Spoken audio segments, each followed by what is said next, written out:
Hello two family, नमस्ते, प्रणाम, जय माता दी, हर हर महादेव। कैसे हैं आप लोग? उम्मीद करते हैं कि आप लोग बहुत ही अच्छे होंगे, बहुत ही मस्त होंगे।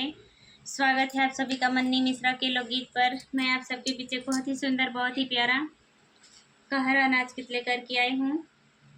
तो प्लीज़ आप लोग से रिक्वेस्ट है कि आप लोग मेरे गीत को फुल वॉच कीजिएगा और अपना प्यार दुलार आशीर्वाद छोटी सिस्टर को भी दीजिएगा। तो चलिए मैं सुनाती हूँ आप सभी को कहरा नाच गीत।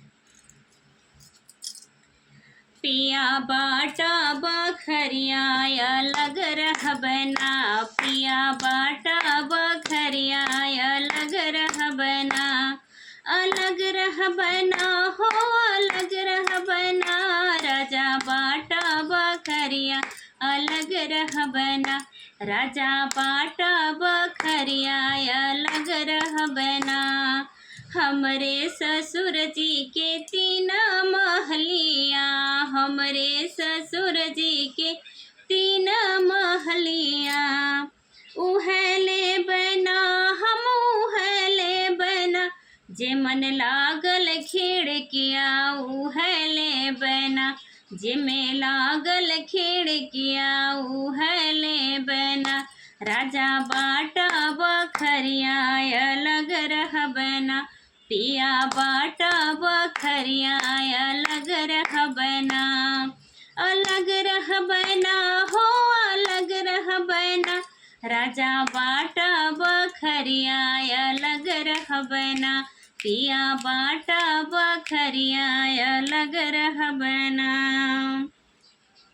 हमरे ससुर जी के तीन लड़कवा, हमरे ससुर जी के तीन बेटवा।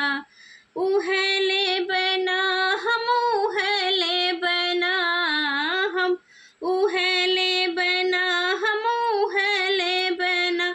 जमन कर नौकरिया उहले बना, जमन कर नौकरिया उहले बना।